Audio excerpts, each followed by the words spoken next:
प्रतीक जी, मैं थोड़ा भारत की जो स्थिति रही है उसके बारे में भी बता देता हूं। खुद इस देश के प्रधानमंत्री ने आज सदन में जो ये कबूल किया है, उन्होंने कहा है। और अगर आप उनके आज के भाषण को और कल के भाषण को अगर आप सुनेंगे तो मुझे ऐसा लगता है कि उन्होंने अपने हाथ खड़े कर दिए हैं उसी जिसका वो कोविड का बड़ा बड़ा हवाला देके यहाँ पे बोल रहे थे अपने भाषण में। तो मुझे लगता है कि उन्होंने कोविड में जैसे जनता को असहाय छोड़ दिया था, और ये बात किसी से छुपी नहीं। हमने देखा है कि कैसे गंगा नदी में कोविड के समय पे लोगों की लाशें रखी रही थी। हमने देखा है कि कैसे कोविड के समय पे जो है ऑक्सीजन सिलेंडर ना मिलने की वजह से लोग बागों ने अपना दम तोड़ा था। जो लोग हॉस्पिटल में बेड मिल गए थे उन्होंने दम तोड़ा, वो तो एक अलग बात थी, लेकिन जिन्होंने सड़कों पे दम तोड़ा था वो बात का एक आंकड़ा अलग है।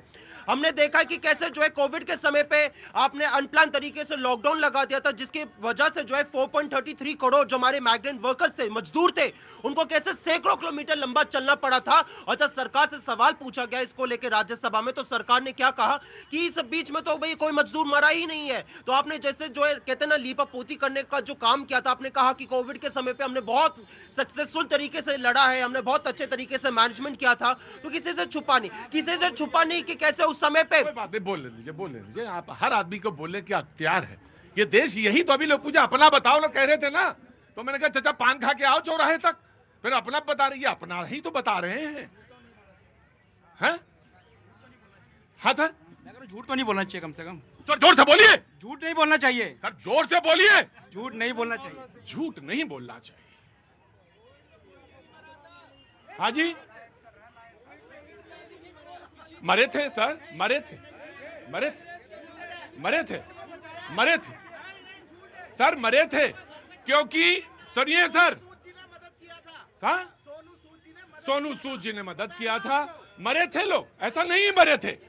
लेकिन मैं ये जानना चाहता हूं, मैं एक बात, अगर आप एक बात ईमानदारी से नहीं कह सकते तो फिर आपको कहने का, कोई बात कहने का, सुनिए सर, फिर कोई बात कहने का अख्तियार नहीं है। अगर ये ना होते कोई और होता कोरोना में तो क्या होता, ये जवाब है। हाँ जी, मोदी जी के कारण सेफ थे लोग, क्या ना, मरने की संख्या कम हुई, लोग कंट्रोल में गए। ये लोग तो सब घर में बैठे थे, कांग्रेसी सब तो घर में बैठे थे, उनको कोई काम नहीं था। मुफ्त राशन देकर के खाते में पैसे डाल करके मोदी जी ने जनता को जिंदा करके रखा हुआ है। क्या बात करते हैं। हमारे में मजदूर आदमी था, मेरे यहाँ किट भी गई, मेरे खाते में पैसे भी आए, और मैंने 4 महीना में घर बैठ करके मुफ्त राशन योजना से मोदी जी ने हमको जिंदा करके रखा। आप बात करते हैं। एक बात और मैं कहना चाहता हूँ, इन्होंने कहा अभी एक बात नहीं, बात इन्हीं की होगी। पहले सवाल मैंने रखा, चाचा ठीक है ना, ईद बढ़िया रही ना, आज चमक रिया है, आज बड़ा चढ़ा सामने से, सूट देखने तो मुझे, आई गजा चमक रिया है आज, चाचा चमक रिया है जी। पूरी बात होने दीजिए, पूरी बात। देखिए, अभी यहाँ पे कोई हमें भाई बता रहा था कि सोनू सूद जी ने मदद किया था। वो यही तो दुर्भाग्यपूर्ण बात है इस देश की कि एक अभिनेता को आके मदद करना पड़ा, और सरकार के एक भी नुमाइंदे की यहाँ पे, अगर आप कोई नाम बता सको तो बता दो। सोनू सूद का आप सबने यहाँ पे नाम लिया, ताली बजाई, एक सरकार के नुमाइंदे का नाम लेकर बता सको तो बताने का काम करिए। दूसरी बात मैं कहना चाहूंगा, कोविड के समय पे, एक सेकेंड, कोविड के समय पे सरकार ने सबसे कहा देशभक्ति का आप सबको प्रमाण देने की जरूरत है।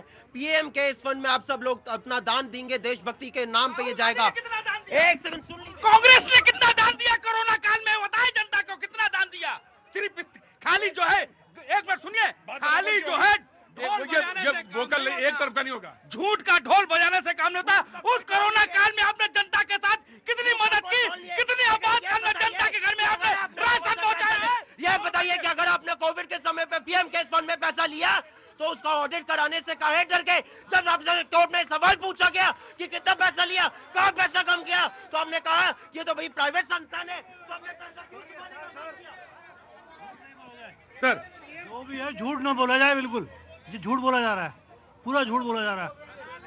सर आगे आइए, फैसला जनता के हाथ में है। आज सवाल रखे जाएंगे, सवाल बोलेगी जनता कि सही या गलत। जी बाबू जी, ऐसा है, ये झूठ ना बोला जाए, बस जो बात की गई है वो बोला जाए, झूठ न बोला जाए। रुको, झूठ, मैं आ गया। ये देश ऐसा है जिसके अंदर 3 वैक्सीन बनी थी और सबको दी थी और पूरे वर्ल्ड में सप्लाई की थी हमने, और यही वाले एसपी वाले बोलते थे ये तो बीजेपी की वैक्सीन है, ये तो हमने नहीं लेनी, लेकिन चुपके से कोविड कर रहा था। Of course I will give you chance. Covid का- सर आप ही बोलेंगे, आज आप ही बोलेंगे, बाकी लोगों को तो सिर्फ हमने बुलाया है ऐसे ही। पप्पू को बुला लिया आपने क्या? छोटा पप्पू को बुला नहीं नहीं नहीं नहीं नहीं, नहीं। देखिए व्यक्तिगत आक्रमण नहीं होंगे, नहीं ये शब्द मुझे यहाँ पे मंजूर नहीं है। कि प्रधानमंत्री जैसे आए, राहुल गांधी को जी को पता चला और प्रधानमंत्री आएंगे, जब आए प्रधानमंत्री, अब राहुल जी चले गए। मैं उल्टा कह रहा हूँ, जैसे राहुल जी को पता चला प्रधानमंत्री आ जाएंगे, राहुल जी फ्लाइट पकड़ के चले गए। राहुल जी क्यों भाग जाते हैं बार बार संसद से? क्यों नहीं बैठते पार्लियामेंट में? वो क्यों नहीं बैठते? वो कहते हैं जी मैं बोलूंगा मोदी चले जाएंगे। कल तो मोदी जी बोलने आए थे, तुम फ्लाइट पकड़ के चले गए। देश इतना क्राइसिस में और तुम अपना हवाई जहाजों में घूम रहे हो, क्या मतलब है आपका? जिम्मेदारी किसकी है? सारी जिम्मेदारी पर नहीं, सरकार की नहीं है, ना तो सरकार की है, ना सरकार के कैबिनेट मंत्रियों की है, मोदी जी की है। चाचा हमें तो सिवैया ही खानी है, और सिवैया के ऊपर जो मलाई है वो और अच्छा है। नहीं प्रतीक जी, मैं यही कहना चाहूंगा कि यहाँ पे हम लोग कोविड को लेके बात कर रहे हैं, लेकिन एक चीज मैं कहना चाहूंगा, अभी यहाँ पे वैक्सीन को लेके बात हो रही थी कि 3 वैक्सीन बनी, लेकिन लेकिन हमें याद रखना चाहिए कि पहले भी पोलियो की बूंदें लगती थी। उस समय पे कभी भी जो पूर्व के प्रधानमंत्री रहे, कोई प्रधानमंत्री रहे हो, चाहे जब भी जिसने भी लगवाई हो, है ना, कांग्रेस के समय पे हमारी लगी थी उस समय पे पोलियो की बूंदें, लेकिन कभी भी सर्टिफिकेट पे, वैक्सीन के सर्टिफिकेट पे अपनी फोटो नहीं लगाई। लेकिन आप किसने लगाई? फोटो दिखाओ, फोटो दिखाओ किसने लगाई। कांग्रेस ने क्या काम किया? वो दिल्ली के जनता ने 2 बार इलेक्शन में दिल्ली के जनता ने दिखाया कांग्रेस ने कितने टाइम मौजूद रहे जनता के साथ। कांग्रेस अगर मौजूद रही थी तो आज की डेट में आम आदमी पार्टी और फिर भाजपा को नहीं आना पड़ता, अगर कांग्रेस मौजूद होती दिल्ली के जनता के साथ। Now you have to wait. BJP very short, आज आपका मौका कम है, बाकी जनता के पास ज्यादा है मामला, तो जल्दी जल्दी बोलिए। देखिए भैया जी, कल माननीय मोदी जी ने लोकसभा में और राज्यसभा में जिस तरीके से देश के जनता को संबोधित करते हुए तमाम समस्याओं के साथ उन्होंने कहा कि वैश्विक संकट जो है यह देश के लिए भी खतरे की घंटी है। उन्होंने सभी देश की जनता को सम्मान के साथ कहा। उसके साथ मैं ये भी बताना चाहता हूं कि मैं सारी बात छोड़ देता हूं, माननीय राहुल गांधी जी ने यह जो शब्दों का कल प्रयोग किया कि 25 मिनट तक मोदी जी क्या नहीं करता है, बढ़ता है, बहुत चीजें कहा। और ये कांग्रेस के एक प्रवक्ता है, उन्होंने इस वैश्विक संकट में पूरी 140 करोड़ आबादी इस सरकार के साथ है, लेकिन वो प्रवक्ता एक पोस्टर लेकर आया है और पोस्टर क्या बता रहा है?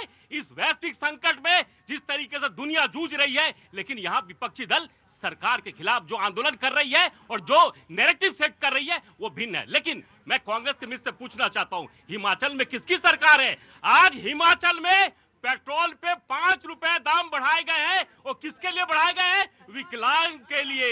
ये कांग्रेस से पूछिए। लेकिन आज पूरी दुनिया में 85 देशों में तेल का दाम बढ़ा है, और आपने इतना प्रमाण बताए पूरी मैं एक बात कहता हूं, देखिए वो, अरे रुको मेरे भाई, मुझे कहने दो मेरे मालिक। वो छोटा सा एक प्रदेश है, एक मिनट सर, एक छोटा सा प्रदेश है, उसके भी रेवेन्यू बहुत सीमित होते हैं।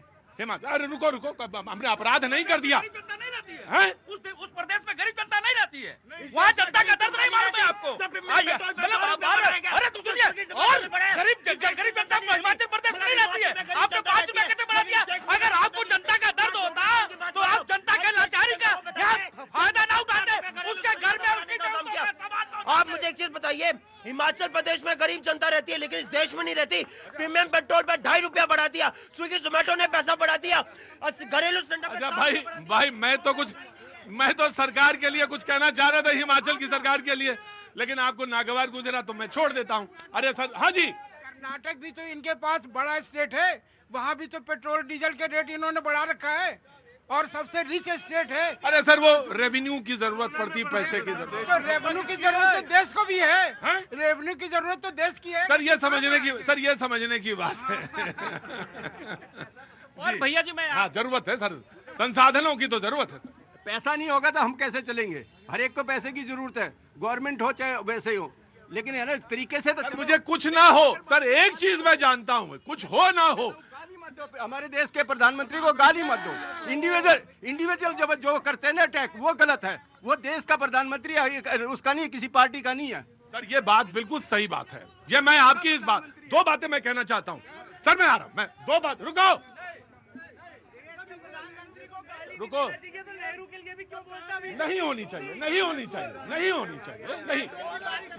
मैं कुछ और बात कर रहा हूं, मैं कुछ और बात कर रहा हूं, मैं कुछ और बात कर रहा हूं, मैं कुछ और बात कर रहा हूं। दो बातें भाई साहब, रुको मेरे बात, दाढ़ी वाले भैया रुको, तो बात, दो बातें।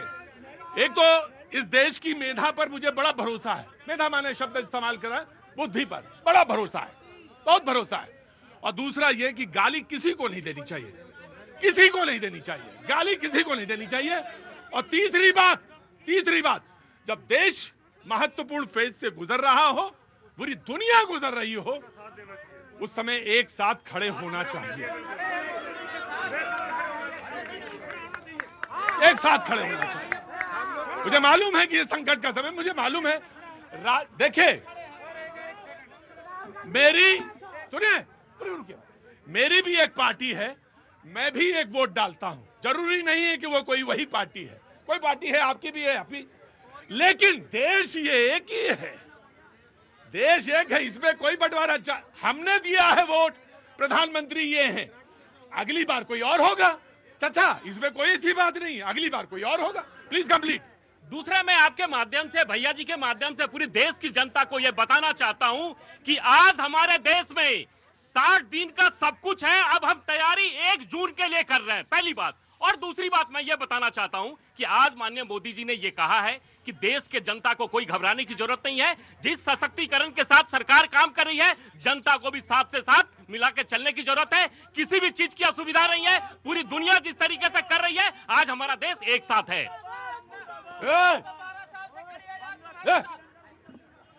देखिए, मोदी जी को 24 दिन लगे आकर बताने के लिए कि देश में स्थिति क्या है।